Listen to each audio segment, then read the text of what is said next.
KFI, Mo Kelly. We're live everywhere on the iHeartRadio app. Got a huge show for you tonight. We're going to go to San Francisco. We've been following all things Waymo, and tonight's going to be no different. I see that parenting has really changed. Parenting has gotten kind of loosey-goosey, and we're going to connect that to Waymo in the next segment. They're doing things that would never happen when I was growing up. We got to tell you about the cities with the highest DUI rates in America. And let me just let you know up front, most of them are here in California. For whatever reasons, make any connections that you want. And also, San Bernardino businesses can get up to $20,000 to improve their storefronts. $20,000. We'll tell you about that. And did you know Burning Man is here? And there are like all sorts of orgies which are going to be planned. I never got a chance to go to Burning Man. Double entendre, I guess. Burning Man. Never mind. Steph is not paying attention. We're off to a slow start. I didn't get that one, honestly. Yeah, I didn't either. Could you explicate, please? Okay. Orgies. Yeah. Burning Man. Oh, like afterward, you got a little burn down there? Is that? Well, it's like Now I get it. And that was today in STD humor. Thank you very much. You got a lot of nerve after last night. What? I said PTSD and you said STD. I forgot about that amid the whole horoscope Leo inside Capricorn ordeal that we went through. Interesting that you should say that. I came into work today and when I saw Twala, I said, Twala, go ahead and put that horoscope segment up as a featured segment. So just in case, if you missed it last night, there was radio history made. 3 juvenile dorks tittering their fool heads off over horoscope innuendo. You speak for yourself. I was not juvenile. Oh, no, never. Of course not. But that was a classic segment, instant classic. And if you missed it, I can't even tell it to you. You just have to listen to it for yourself. You can find it on the podcast or in the featured segment section at KFIAM640.com. Yeah, the horoscope for this week was something else. Try not to mistake it for an NPR feature. No, there was no news value. There was plenty probative value, though. No, Foosh. Yes! Finally. No. Finally. And Twala Sharp, the countdown is on before he will get on a ship this Friday. If you didn't know, Twala Sharp is going on his first cruise ever. Something he said he would never do, but we've gotten past never. Yeah, surprisingly. I'm looking forward to it. I am. I downloaded my boarding pass. I've got everything ready to go. I got my luggage tickets. I've talked to my son. We got a game plan when we're going to head out, get into this traffic that yesterday Mark reported the 2 best times to go this Thursday and Friday. So Friday, I've listened to Mark. I know what time we're hitting the road. We're good. You actually believe him? I do. Just go overnight. There's nobody on the roads overnight. Mark is a prophet and a visionary. What is going on? For traffic. What's up? Here in the Southland. Yeah, you forgot Oracle. Did you say Oracle? Oracle. Okay. Of traffic. Thank you. I could have made a really bad joke there. I just let it go by. You were going to say orifice. Correct. I can read you like a book.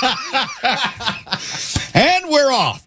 The reason I bring up Friday because also connected to Mark on Friday, he will be sitting in, running the show as he sees fit. He says that he's going to be playing Name That Movie Called Classic with all of you. And so I would like to listen in just to know the types of movies that he's pulling, the clips that he's going to use, how he's going to interact with everyone. I'm excited. I'm excited for him. Foosh, Mom and Dad are going to be gone. We can do whatever we want. Yeah, but we have cameras. We'll be watching. Make sure you don't ruin the house. Oh, crap. Okay. Mark is also going to be in on Monday. That's true. Correct. He's on Monday. He's got the horoscope. We're trying to see if Jackie Ray will come in Gotta see if Jackie Ray will come in to do Beyond the Box Score. Look, Mark has got a plan. Oh, yeah, let's get her in. I don't follow sports, so if she told me that, like, there was a big upset in the Quidditch tournament, I'd probably believe Now, her. we don't talk sports. We go beyond the box score. We're talking about where sports and society meet. So it's not, the box score of, so-and-so got 25 points, 10 rebounds, and 5 assists. That's why I think Mark would like it. I think Mark would like it because it's more in depth, it's more insightful, and how, like you said, sports and society meet. Yes, Jonathan E. scored an important symbolic victory in rollerball tonight. See, it's exactly not that. We would talk about the lasting impact of, let's say, roller derby, and whether Skinny Mini Gwen Miller should be in the Hall of Fame, or how roller derby impacted Saturday morning television long term. Oh, I'm down with roller derby. Okay, that's what I'm saying. That's the type of conversation we'd have, you would have. It's up to you. It's your show. Careful what you offer. Just don't put the car in the ditch. That's all I ask. Don't burn the house down. Look, stranger things have happened. It's Later with Mo Kelly, KFI AM 640 live everywhere in the iHeartRadio app. We're going to talk about parenting and Waymo and how the two should never meet.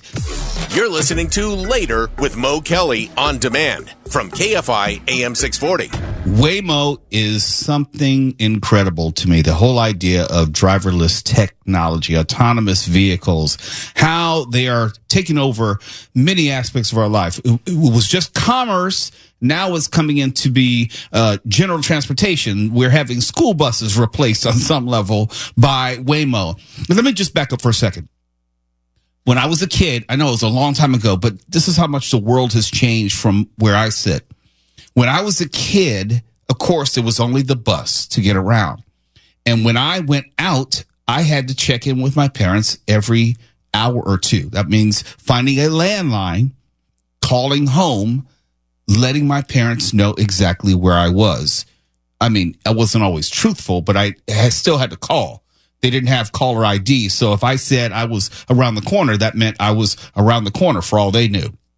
But now, kids, obviously, as you know, they have smartphones and they have all sorts of technology which is available to them, which makes life so very different. I got a ride to school, one, because it was too far for me to walk, and my parents taught there. I don't think they would have ever put me in any type of vehicle by myself. And now today you have Waymo, which we've discussed many times. Parents in San Francisco are sending their kids to school alone in Waymo vehicles. But did you know Waymo's policies prohibit children 17 years old and under from riding in the vehicles alone? So I don't understand. You would think that Waymo, since it has the technology to avoid road hazards, it can stop at a light, it can turn a corner, you would think the same car technology would let it know when it had a minor in its car. Doesn't it know who it's picking up? Clearly, it doesn't, because I can't say a lot, but a number of San Francisco parents are using this to take their kids to school and even pick them up from school. I've never had school age children. I've had blended sons who are, high school age and older. I don't know if I would feel comfortable, and maybe it's a function of just me not being comfortable with Waymo in general. I don't know if I would be comfortable with putting my kid in an autonomous vehicle, even though he or she would have a smartphone, even though I'd be able to contact them. And I get it. The convenience of it all. You're not driving your child to school. I don't know how economical it is. I don't know how much it would cost. But I would rather put him in an Uber, honestly. Could you do it, Tuala? Could you do it? My thing is, I'm way more leery of specifically putting my daughter in an Uber by herself than I would be putting her in a Waymo vehicle by herself at 14. I would not trust my daughter to be alone with an Uber driver. And I don't care if the driver is male or female. No, but I'm saying, but in theory, you would know who that Uber driver was. I don't know a damn thing about that Uber driver. No, not about him. I'm saying that you have a point of reference. No, not point of reference, because me knowing who they are, me seeing your face when she gets in the car, that has nothing to do with what happens after that car takes off. Just because I know who it is, do you think that stops some of these people who have attacked some of the women in their vehicles just because you know who it is? Because Uber does not have that system of checks and balances that checks their actual background of some of the drivers. They just don't. You don't know if these drivers are predators or not. So I don't care if I see your face. I don't care if I have your information on record. That doesn't stop you from attacking my 14-year-old. An autonomous vehicle is not. But an autonomous vehicle, to me, doesn't provide more protection. Doesn't stop someone from just opening up the door. Now, here's the thing.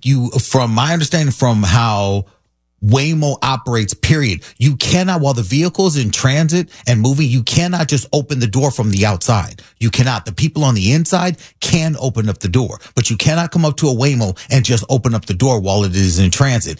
If it is in between rides, I believe that there was an individual who broke into a Waymo and tried to take it on a ride or whatever. They have subsequently fixed that flaw where you can't just go up to a Waymo and just open up the door. So that's a no. So that right there is not a danger for me. As soon as Waymo is rolled out here in SoCal largely, I promise you, getting up every morning at 6 a.m. to try just to have to drop my daughter off. If I could get that hour back, oh yes. And especially because it's now I'm picking up her and her friend and taking them to school. If I can say, you know what, I'm sending a Waymo to get you all right now. And as Waymo becomes more and more aware of this, they will in all likelihood, update their programming and their requirements and all of that to make it available, because there are programs already in place for parents to choose vetted drivers to come and pick their children up. Now, what I want Waymo to do, since this is just a car for presumably one passenger, if they went and took it to its logical conclusion, created a Waymo bus, and you have a park and ride location where you could have the kids show up at X location and will take all the kids to school, that seems like it would be a better. Absolutely. Oh, absolutely. Absolutely. If there was even a Waymo bus that picked up several students within the area and took them to school, just come straight up on your street, a Waymo van where you can say, you know what, yes, these, and you can look as a parent, I can see which all students are on the van with my daughter. That's a no-brainer. No-brainer. But I don't understand why Waymo says, on one hand, we don't want minors, or I should say, we don't allow minors in our car, but they know good and damn well they have minors in their car. Well, I think the reason that they say that and they try to put that, in the fine print is because they don't want us as parents to believe that their children can be like getting a Waymo account on their own and just getting a ride and going wherever they want. But look, just because it says okay. We know. Look, we know. All right. And there are probably kids getting picked up from school and going all over town. Right. Ditch parties, all that in a Waymo. Absolutely. Yeah. I mean, I can't tell you how many times, like I said, groups of 15 to 16 and 17-year-olds, just them by themselves, going from one friend's house to another house, one party to another party. So, I mean, yeah. And you are contributing to their delinquency as an Uber driver? Do you see? I'm not getting a message from Foosh. Shame. Foosh is not saying, hey, just to let you know, parent, your child has used your account. That's not the courtesy Uber drivers give. Foosh. Oh, my goodness. Look, I can see where the technology is going. It doesn't mean that I am all the way comfortable with it. I would be more comfortable if it were a bus providing a service for a number of students. Maybe it's just perception, but I get that there's safety in numbers. And if there's a bus taking, 5, 10 kids, then there's less likelihood, I guess, of a child being abducted. That's what I'm thinking of. When they're alone and there's nobody there.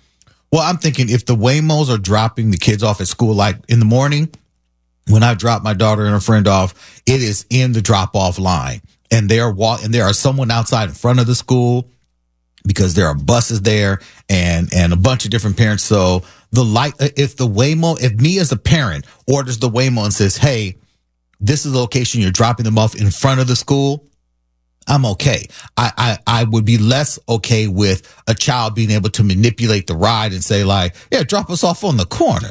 Right. Right. And see, that's the thing. I don't know, because I know as a rider, you have some control over it, because you're not just completely helpless as a passenger, I assume. And see, big picture though, so many schools here, especially in the LAUSD, have open lunch campuses where kids are able to walk off and go still? We were talking about that. No. They still have it. My daughter, she told me, we went to Panda Express. I'm like, you went to Panda what?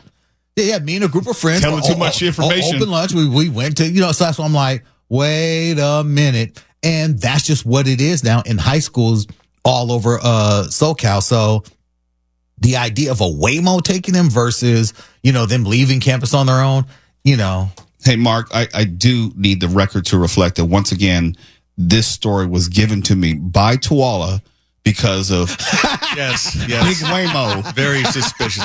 Hearing you guys talk about this has convinced me to find a 24-hour vasectomy clinic right after I get off work tonight. I don't want to worry about this stuff. Good Lord. If I had a kid, I would have the kid chipped. I'd have the kid wearing a shock collar so they can't get off campus at lunch. Oh, the phone is pretty much the chip. A body cam like cops have. I can't imagine what you guys have to worry about. What a burden that is to carry with you all day, every day. Do you worry about your kids more or less now? I worry about my daughter probably a little bit more. And I'd say that only because she just went to a high school football game last weekend after school, and just right around the corner.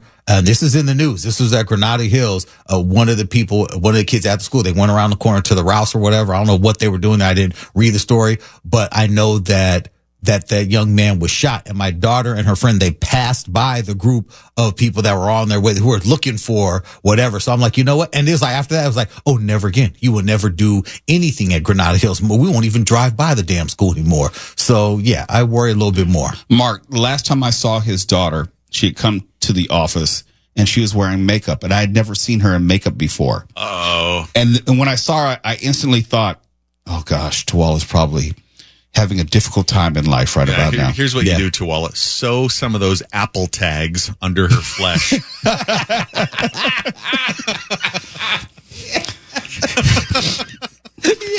It's later with Mo Kelly. When we come back, we'll tell you about those top 10 cities in America with the highest DUI rates. And yes, a lot of them are here in California. You're listening to Later with Mo Kelly on demand from KFI AM 640.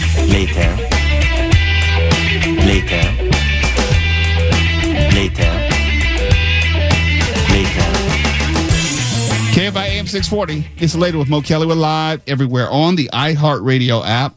And according to a study by financial website LendingTree, analyzed 50 of the largest U.S. cities and came back with the 10 worst places for drunk driving.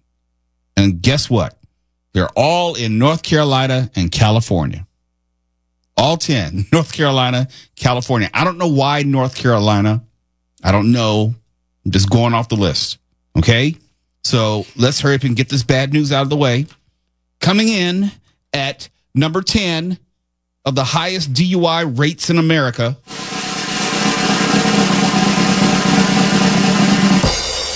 MC Hammer would be proud. Oakland, or as we call it, Oaktown. Number 9.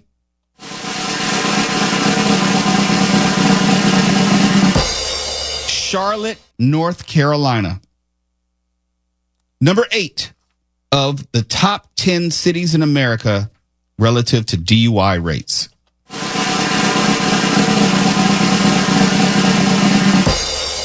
Long Beach.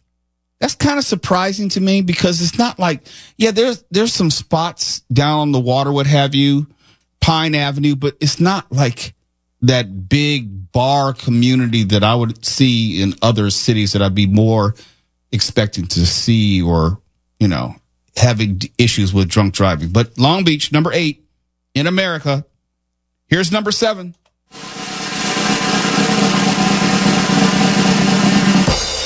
San Diego. Now with Gaslamp, yeah, that's a thriving bar community, but you usually can just kind of walk around Gaslamp. That would make sense though. Yeah, but Gaslamp, oh yeah. There are a lot of drunk folk down there. Coming in at number 6.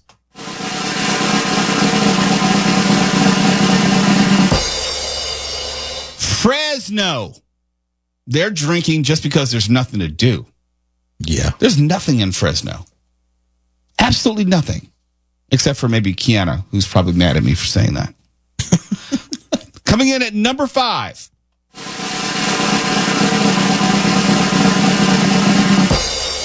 Bakersfield, or as I like to call it, Baker's Bama. Baker's Bama. Damn. Am I wrong? You're not wrong. Okay. Coming in at number 4 of the top 10 DUI cities in America.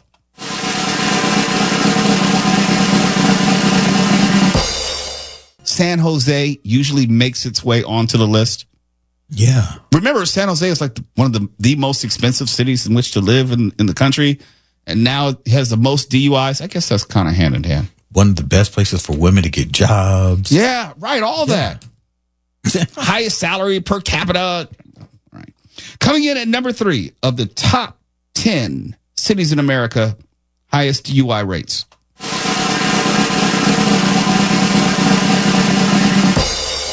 Los Angeles. See, we are good at something.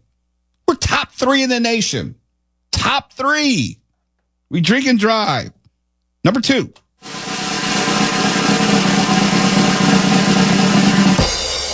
Sacramento, another city in which there's really nothing to do. If you've ever been to Sacramento, I don't think of it as having like some thriving bar community or anything like that. But they're drinking and driving in Sacramento.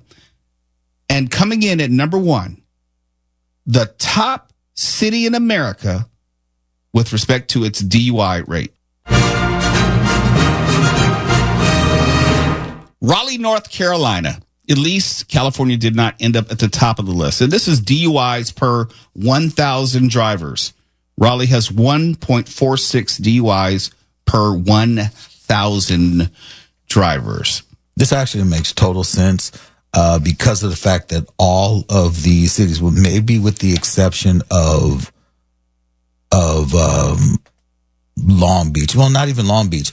If you look at where the hubs for drinking are in all of these cities, they are relatively far away from residential areas. So people are driving into the downtown Long Beach scene to drink, driving into downtown Los Angeles for the bars, and then they have to go home. We have no metro system to get people home. So once you drive someplace to drink, you're driving home drunk. If only they had access to some Tawala Sharp TM autonomous vehicle technology. Well, I mean, they have access to Stefan and Uber. That's true, yeah. Yeah, but once you're drunk, let me dial the Uber. No. It's really not that difficult. It's not. I mean, you can do it pretty much drunk. I hear you, but you're asking a lot for someone who's already drunk to be thinking rationally. You're really asking a lot. And that is why they get into a car and drive while under the influence. They're not thinking what? They're not thinking rationally. Yes, they should get into what? A Waymo. Oh, yes. Hells no. Or an air taxi. Right. Even better. How much did he get paid on this show tonight? Because that's at least 10 Waymo mentions. We need to be able to see his checking account in real time. See the figures go up. He's getting paid by the mention. Yeah. It's almost like an on-air endorsement, and by law, you're supposed to let people know. There's nothing Hashtag happening ad. Here. There's nothing happening here. We need a display with numbers in the studios here so that we can see when the numbers flip over to the next one. Right. Tawala's made how many references to Waymo on air?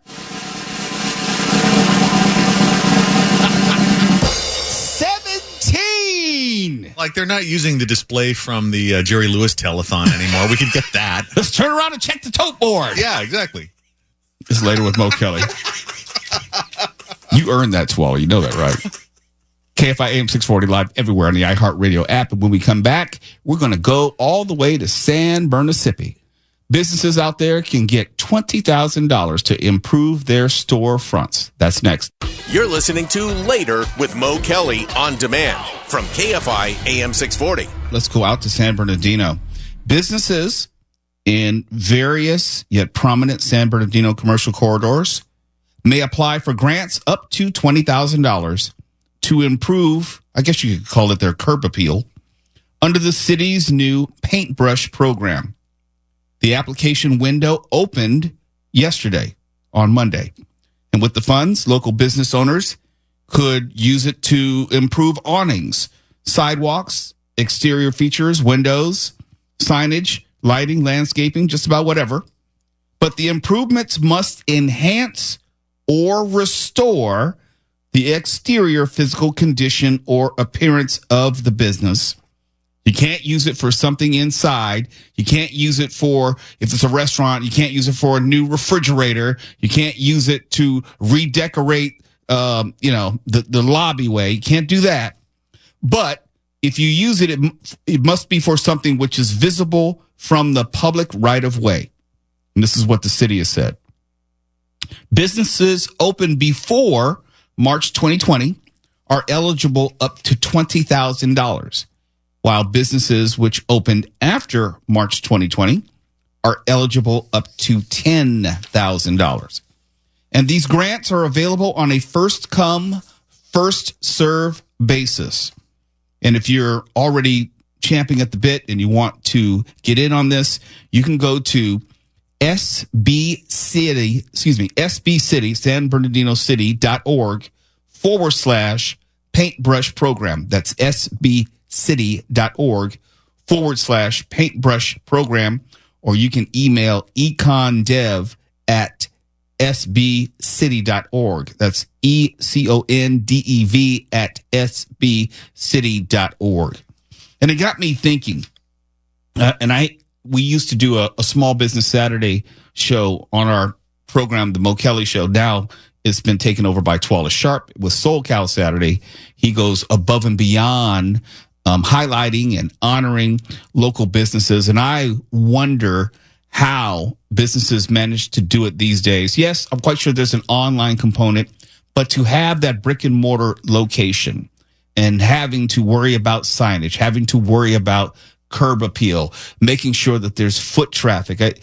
It's amazing to me how businesses manage to do it in today's economic system, where 10 years ago, it was much easier, I would have to assume. But now it just seems like unless you have that real prominent online profile, it'll be very difficult to get people to walk into your business. But this is all a part of it.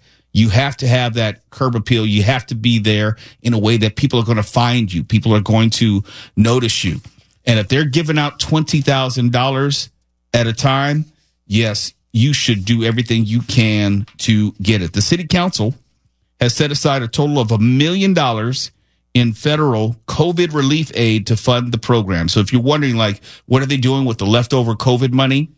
Here is a perfect example where it's not just being sent back to the federal government. It's not, hopefully not being just misused by these local municipalities, but it can be used for the purpose of helping businesses, helping people in these communities, even though for the most part, we're not dealing with the same type or same level of pandemic that we had 3 years ago. Now, if you look at the news, we know that COVID numbers are rising, but as far as the money that was set aside specifically for dealing with that, we're at a different point in time. And so that money needs to be spent. And if I'm not mistaken, has to be spent, or otherwise these cities will lose it. So this is important if you have a small business, or even if you have a large business and you have a storefront in San Bernardino. There is money available for you to, I'll say, freshen up your signage, the exterior portion of your property, but the businesses have to be located in specific corridors. There's downtown San Bernardino. There's Mount Vernon Avenue between Highland and Mill Street. There's E Street between 30th Street and Mill Street. And of course, all this information is found at sbcity.org/paintbrush program, but I wanted to make sure you had it. There's Waterman Avenue. Your business should be there between Highland and Mill. 40th Street/E Street between Little Mountain Drive and 31st Street. Highland Avenue between Macy Street and Mount Vernon Avenue, Highland Avenue between Victoria Avenue and Boulder Avenue, 5th Street between Rancho Avenue and Victoria Avenue, Baseline Street between Meridian and Mount Vernon, Baseline Street between the 215 freeway and Victoria Avenue, and lastly, Redlands Boulevard between Waterman Avenue and Gage Canal. Again, this information is at sbcity.org/paintbrush program. And make sure you do everything you can to get those funds for your business. It's Later with Mo Kelly, KFI AM 640, live everywhere on the iHeartRadio app. I don't know what you're thinking, and I kind of like that. Keeps it fun. KFI. And KOST HD2. Los Angeles, Orange County. Live everywhere.